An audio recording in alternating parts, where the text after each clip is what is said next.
Morning, Matthew. How are you? Morning, Richard. You're looking very flash this morning. DCFM t-shirt and DCFM jacket. I'm very impressed with the branding. Yes, I know. You like the jackets? They are rather do. nice. It looks pretty good, There's only yeah. one thing wrong with this jacket. The sleeves are a bit long and they get in the way of the... Maybe your arms are too short. I think they are. I'm getting old and shrinking. Now, after that insult, here we go. Netflix. And this is something that bugs me about Netflix. You get you have to go scroll across. Oh, is that movie any good? And you read the thing and carry on. But you've got the answer. I've got one answer. One answer. And one of the problems that I have with Netflix and lots of streaming services is we might sit down every now and again. Oh, we won't sit around the table for dinner tonight. We'll just watch something quickly on TV while we eat dinner. And we've normally finished dinner before we've chosen what to watch because there's so many choices. So analysis paralysis, I call it. That's right. So Netflix recognises this. And in the old days, back in the very old days, when you just flicked on the TV and whatever TV program these TV stations had to be broadcasting at the moment, that was what you watched. And so they've got this feature where you can essentially do the same thing. You can just flick on Netflix and it will use some algorithms based on what you've watched before, what you might have favorited, the sort of programs you like, and it will just start playing a program randomly, but with some AI behind that, but randomly from those programs there. And basically just same as TV, you turn it on, you watch it for 15, 20 minutes, half an hour, and then you go on about your day. So it's a great little feature that will stop that analysis paralysis. It will also give you, I think, some programs that you haven't actually thought about watching. So you just start watching them and away you go. And when's that going to start? It's available now. So Is if you make sure your Netflix has got the latest operating system on it or whatever device you use, it'll have that feature on there now. So I haven't actually tried it yet, but I'm keen to do it because, again, we do spend way too long trying to pick a program. All right, I'm going to look for it tonight. Yeah.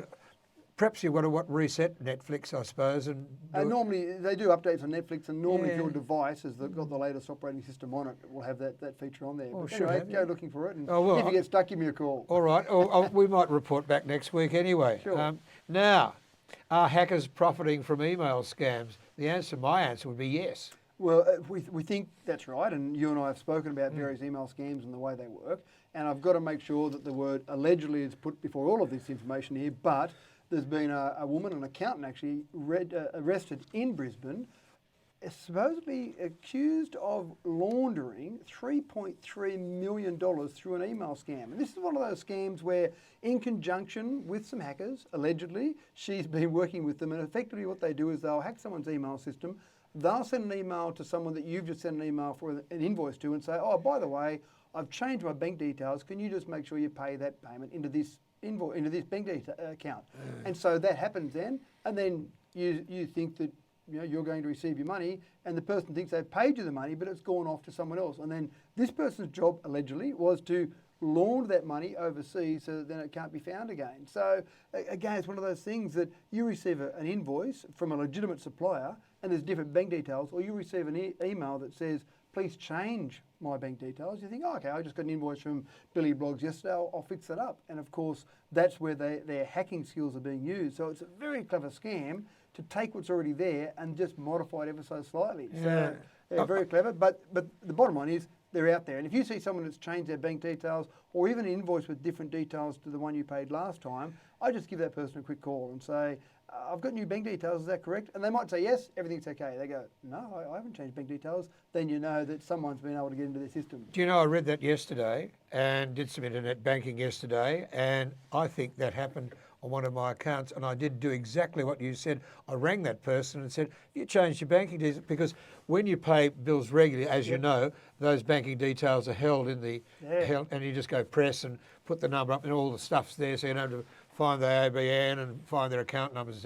And I thought, oh, yes, I'm pleased I read that, yes, because I rang them, they said no. Yeah, so exactly I reckon I was on one of them. And it may not have been your email, it may have been their email, or maybe neither emails have been hacked. Maybe they just picked up that information in the transmission of that information, because all they're trying to do is look for a commonality in terms of where it's been sent from, where it's going to, and then that's enough for them to work with, and they can make things look identical. They're very clever with their desktop publishing skills to make another invoice look identical to the one you've sent through. So you're expecting an invoice to come through, you get the invoice, it's just got different bank details. Yes, I know. So I'm pleased I read that yesterday in conjunction, because I read all this stuff before I talk to you about it, obviously.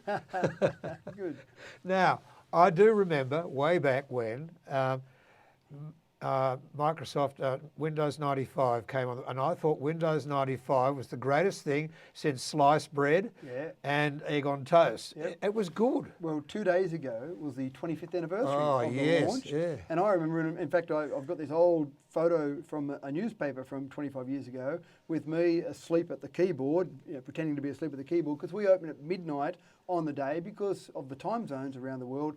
If you lived in Dubbo, you could be one of the first people in the world to buy Windows 95. So we did all this advertising, all this hullabaloo around that, and I think we had 2 people come in. So most people said, I'll wait till tomorrow to buy it. Yeah. But it was a big deal, and that was really the introduction of the operating system that we know today, the first version of that, because Windows 3.1 was the version before Windows 95. Now, many people said at the time that Windows 95 stole a lot of the Apple Mac's interface, and I think that's probably partially correct. I think they saw what Apple Mac had to offer and said, well, that looks pretty good, why don't we take some of that? But it was simple things that we take for granted now. For example, Windows 3.1, you only had 8 characters to name a file, and you couldn't have spaces. So if you remember back to those days, you'd have to come up with some really creative way of naming a file. It was, CDB5793, and that had to mean something to you because you couldn't have more than 8 characters. And I've still got some old files on my system now that I see with 8 characters and go, oh, that's back more than 25 years ago.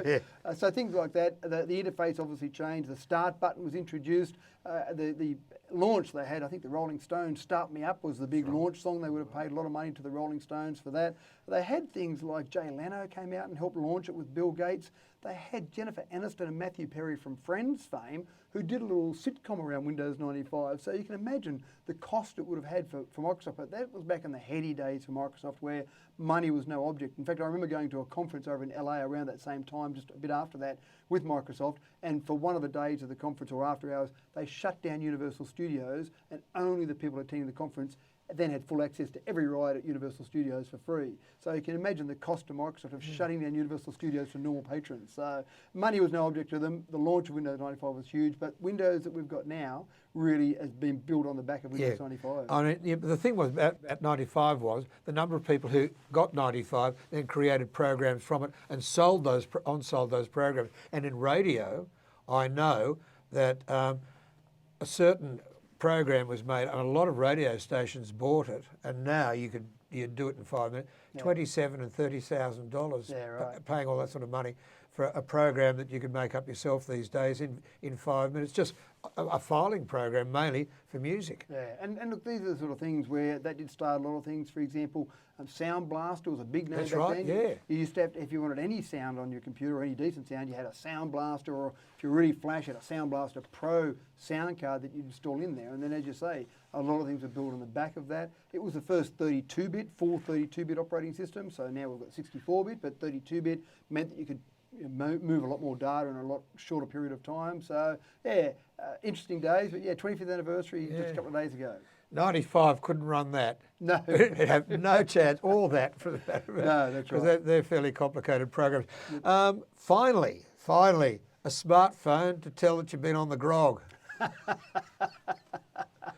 You've written down here to detect if you've been drinking. This is the incredible thing. Now, most people, when they think about that, they think there might be some adapter you put on the end of your phone and clip into its port to breathe into. But there's been some researchers at a couple of universities who have actually been paying people to get on the grog. As you remember from university days, there are always those sort of experiments going. It was never normally off the the grog. psych department, so where you were, they were normally being paid from there. But they were doing some research where they'd pay people to get on the grog, and then as their blood alcohol level increased, they'd get them to walk to see how it affected their movements, how their gait changed. And their research has been shown to be pretty accurate. And they've been working on 0.08 because it's in America. Obviously, in America, most states are 0.08 as a legal limit, whereas in Australia, it used to be 0.08 if you remember in New South Wales, and it's now 0.05. But they've actually been able to detect with relative accuracy that as your walk starts to change, or as you get drunk, I suppose, your walk starts to change. But your phone is accurate enough. The accelerometers in your phone are accurate enough that they can pick up that change. They've done some experiments where it's solidly on your body somewhere, not in your hand. It doesn't work in your hand. But if you've got it in your pocket or somewhere solid on your body, it's good enough to actually pick that up. And so I can see some application being I suppose, developed out of this, where you jump in your car and you can just check and say, am I over the limit? Now, it wouldn't be legally admissible, obviously, but it would give you an indication as to whether or not you should go and maybe take a bit of time, sit at the bar for another couple of hours and drink some water or whatever it might be. But it's actually going to be, I think, accurate enough from the research that it's going to be able to say you're at 0.08 plus or minus, say, 0.01, for example. Yeah, I think that's a very good idea, as a matter of fact. And because these breathalyzers you can buy to test yourself before you drive, they're so inaccurate it's not funny. Yeah, you're right. So they're not legally admissible in court No. either. It gives you an indication, and the phone will give you an indication as well. Yeah. The big advantage is everyone's got a phone, and you probably have the ability for this app to pay nothing or a couple of dollars to it when they do develop it. At the moment, it's still in the research stage. And you see on those cop shows in America where someone walk a straight line or put Yeah. your finger on your nose, those sort of things that they try and do. And again, that's not a perfect test, but it gives you an indication, and that's exactly what this would do as well. Yeah, I suppose because they don't wear seatbelts in a lot of states in America, if the cop opens the door and you fall on the road, it's a pretty fair indication that you've had a few. that Especially actually when the beer happened. bottles fall out beside you as well. That actually happened to a mate of mine when I was working on 2KA, Katoomba Penrith, and he'd had a few. The cop opened the door and he fell out on the road, and he walked. Alan, his name, I won't say his other name. He's a New Zealander, but he's a good jock. He was walking for about 6 months, lost his license. Good. He said, "What happened, Al?" He said, "Oh, well, I'd had a few. The cop opened the door and accidentally fell out on the road." Yeah, sure. Matt, good talking with you. We'll see you next Wednesday morning. Thanks, Matthew Dickerson and Tech Talk here on DCFM 88.9. And